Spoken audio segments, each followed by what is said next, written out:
Phone tapping కేసులో A1గా ఉన్న special intelligence branch మాజీ చీఫ్ ప్రభాకర్ రావు అమెరికా నుంచి దుబాయ్ మీదుగా ఆదివారం రాత్రి 8 గంటల సమయంలో శంషాబాద్ ఎయిర్పోర్ట్కు చేరుకున్నారు. అయితే ప్రభాకర్ రావుపై ఇప్పటికే లుకౌట్ సర్క్యులర్లో అమల్లో ఉండడంతో ఇమిగ్రేషన్ అధికారులు ఆయన వద్ద ఉన్నటువంటి సుప్రీంకోర్టు ఆర్డర్ని, వన్ టైం ఎంట్రీకి అనుబంధమైన ఎమర్జెన్సీ సర్టిఫికేట్ సహా ఇతర డాక్యుమెంట్లను కూడా పరిశీలించారు. అయితే సుప్రీంకోర్టు ఆదేశాల మేరకు సోమవారం ఉదయం 10 గంటలకు జూబ్లీహిల్స్ పిఏ స్లోనీ సిట్ ఆఫీస్కు చేరుకోనున్నటువంటి ప్రభాకర్ రావును west zone DCP Vijay Kumar నేతృత్వంలో జూబ్లీహిల్స్ ఏసీపీ వెంకటగిరి సహా 5 సభ్యుల బృందము నేడు ఆయనను విచారించింది.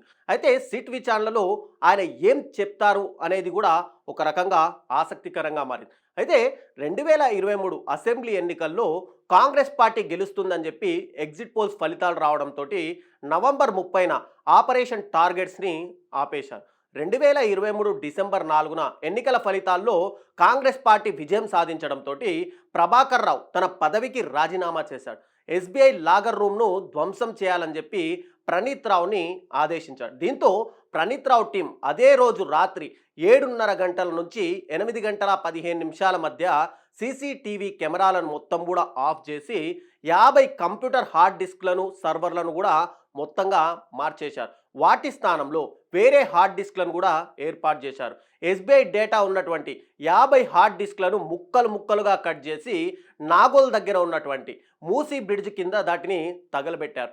అయితే ఎస్ఐబి లాగర్ ధ్వంసంపై డిఎస్పీ డి రమేష్ పంజాగుట్ట పోలీసులకు ఫిర్యాదు చేయడంతో గత ఏడాది మార్చి 10న ఈ ఫోన్ ట్యాపింగ్ కేసు అయితే నమోదైంది. ఆ మరుసటి రోజే ప్రభాకర్ రావు తన భార్యతో చెన్నైకి వెళ్ళి అక్కడి నుంచి అమెరికా వెళ్ళిపోయాడు. ఇక లండన్కు పారిపోయినటువంటి మరో నిందితుడైనటువంటి ఐన్యూస్ మాజీ ఎండి శ్రవణ్ రావును సుప్రీంకోర్టు ముందస్తు బెయిల్ మంజూరు చేయడంతో సిట్ ముందు ఆయన విచారణకు హాజరయ్యారు. సిసిఎస్లో నమోదైన కేసులో ప్రస్తుతం చెంచల్గూడ జైల్లో రిమాండ్ ఖైదీగా ఉన్నాడు. ఇక రెండో నిందితుడైనటువంటి ప్రణీత్ రావు సహా మాజీ అడిషనల్ ఎస్పీలు భుజంగరావు కానీ, తిరుపతన్న, సిటీ టాస్క్ ఫోర్స్ మాజీ డీసీపీ రాధాకిషన్ రావులు నిరుడు మార్చిలోనే ఈ సిట్ అనేది అరెస్ట్ చేసింది. వీరికి 10 నెలల పాటు బెయిల్ కూడా లభించలేదు. ఇక గత బీఆర్ఎస్ ప్రభుత్వ హయాంలో ఎస్ఐబి కేంద్రంగా ప్రభాకర్ రావు ఆధ్వర్యంలో ఫోన్ ట్యాపింగ్ జరిగిన విషయం మనందరికీ తెలిసిందే.